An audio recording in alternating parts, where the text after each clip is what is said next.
हमने black hole series के part 1 में ये जाना कि ब्लैक होल कितने छोटे होते हैं और इसके अलावा अगर सूर्य की जगह पर उसके मास का ब्लैक होल रख दिया जाए तो क्या होगा।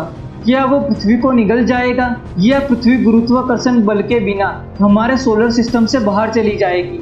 अभी तक आप लोगों ने ब्लैक होल सीरीज का पार्ट 1 नहीं देखा है तो मैंने उसका लिंक ऊपर आई बटन में दे दिया है। आप आई बटन पर क्लिक करके उस वीडियो को देख सकते हो। तो ब्लैक होल सीरीज के पार्ट 2 में हम ब्लैक होल के विचित्र गुण के बारे में जानेंगे, तो वीडियो को बिना स्किप किए बने रहे वीडियो के अंत तक। नंबर 1, ब्लैक होल के आसपास का अंतरिक्ष कैसा दिखता है।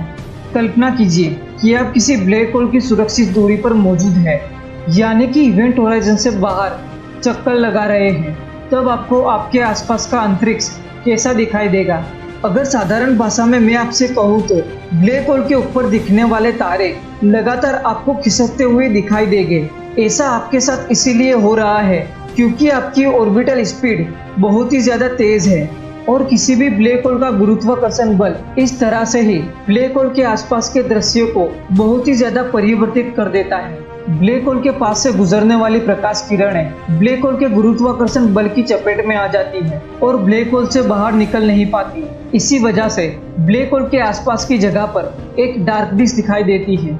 ब्लैक होल से थोड़ी दूरी से गुजरने वाली प्रकाश किरणें गुरुत्वाकर्षण बल की चपेट में तो नहीं आती, लेकिन उसके फोर्स से उनके रास्ते में वक्रता आ जाती है। इस फोर्स की वजह से ब्लैक होल के इवेंट होराइजन के पास से अंतरिक्ष बिगड़ा हुआ नजर आता है। इस फोर्स से कुछ तारों की एक से ज्यादा छवियां दिखाई देती है। आप एक तारे की 2 छवियां ब्लैक होल के 2 अलग अलग बाजुओं से देख सकते हैं, क्योंकि ब्लैक होल के दोनों ओर से जाने वाली प्रकाश किरणें आपकी ओर मुड़ गई है।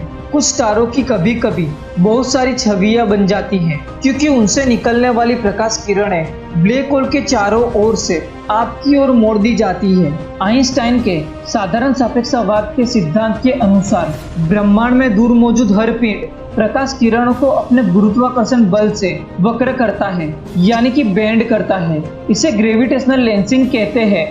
हमारे सूर्य के लिए ये प्रभाव कमजोर है, लेकिन उसे मापा जा चुका है।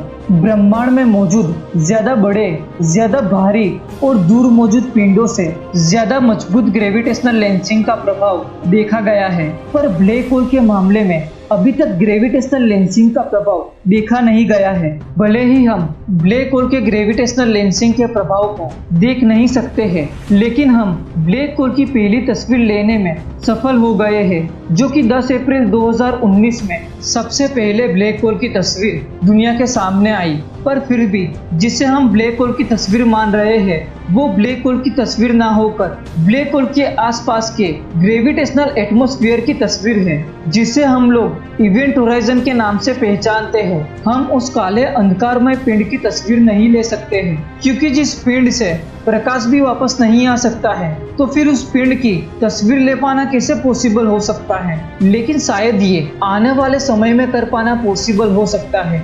नंबर 2, 2 ब्लैक होल के टकराने पर क्या होता है। जब भी 2 ब्लैक होल की टक्कर होती है तब उनकी टक्कर से विशाल ग्रेविटेशनल फोर्स उत्पन्न होती है और इन दोनों की टक्कर से एक सुपरमैसिव ब्लैक होल बनता है। अंतरिक्ष में हुई ऐसी खगोलीय घटना बहुत ही ज्यादा विनाशकारी होती है। अगर हम इस घटना को समझने के लिए सुपर कंप्यूटर का इस्तेमाल करेंगे तब भी हम इस घटना के बारे में कुछ भी नहीं समझ पाएंगे, लेकिन हम इतना जानते हैं कि 2 ब्लैक होल के टकराने से बहुत ही ज्यादा ऊर्जा उत्पन्न होगी और ये स्पेस टाइम फैब्रिक में विशालकाय ग्रेविटेशनल वेव उत्पन्न करेगी। ऐसे ही 2 ब्लैक होल से उत्पन्न हुई ग्रेविटेशनल वेव को 14 सितंबर 2015 में पृथ्वी पर डिटेक्ट किया गया, जो कि ये LIGO यानी कि laser interferometry gravitational wave observatory नाम के एक बहुत ही सेंसिटिव एस्ट्रोनॉमिकल टूल का इस्तेमाल करके इस काम को अंजाम दिया गया। इन 2 बाइनरी ब्लैक होल की टक्कर आज से करीबन 1.3 अरब साल पहले ब्रह्मांड में दूर कहीं किसी कोने में हुई थी, जिसकी ग्रेविटेशनल वेव 2015 में पृथ्वी तक पहुंची। अब जो साउंड आप लोग सुन रहे हो वो इन्हीं 2 बाइनरी ब्लैक होल की टक्कर से उत्पन्न हुई ग्रेविटेशनल वेव का है। नंबर 3, ब्लैक होल के अंदर क्या होता है। हम लोग ब्लैक होल को इवेंट होराइजन तक ही देख सकते हैं।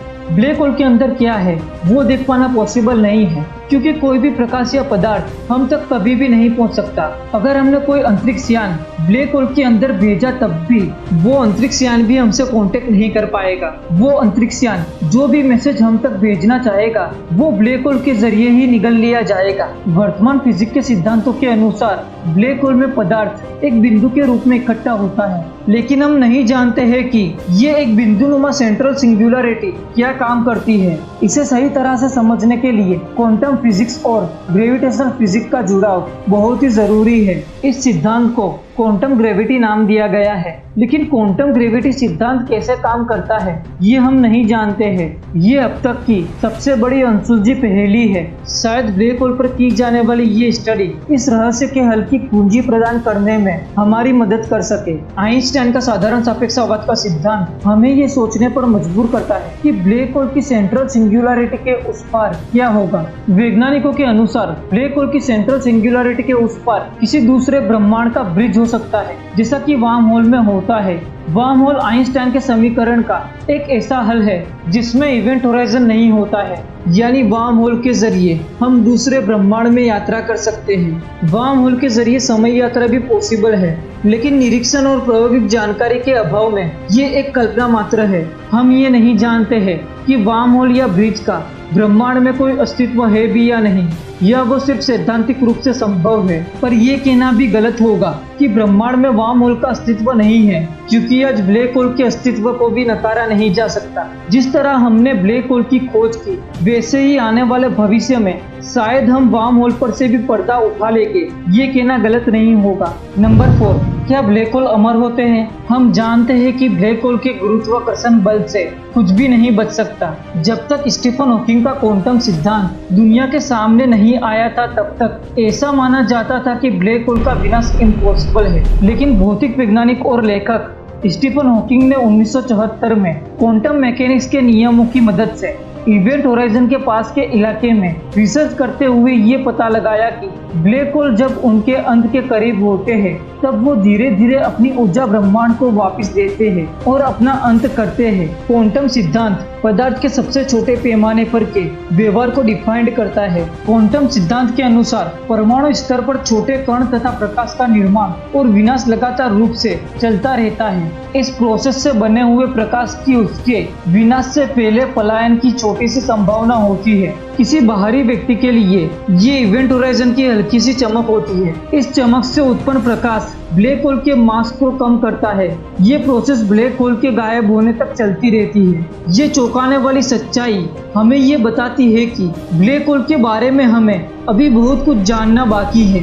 उम्मीद करता हूँ कि आप लोगों को ब्लैक होल सीरीज का पार्ट 2 पसंद आया होगा। अगर आपको सचमुच ये वीडियो पसंद आया है तो इस वीडियो को लाइक कीजिए, वरना डिसलाइक कीजिए। और आपका इस वीडियो से रिलेटेड कोई सवाल है तो आप कमेंट करके पूछ सकते हैं। अभी तक आप लोगों ने चैनल को सब्सक्राइब नहीं किया है तो चैनल को सब्सक्राइब कर लीजिए और बाजू में दिए गए नोटिफिकेशन बेल आइकन को प्रेस करना ना भूलें, क्योंकि ब्लैक होल सीरीज के पार्ट 3 में हम ये जानेंगे कि हमारे यूनिवर्स में कितने ब्लैक होल हो सकते हैं। तो ब्लैक होल सीरीज का पार्ट 3 आने तक धन्यवाद।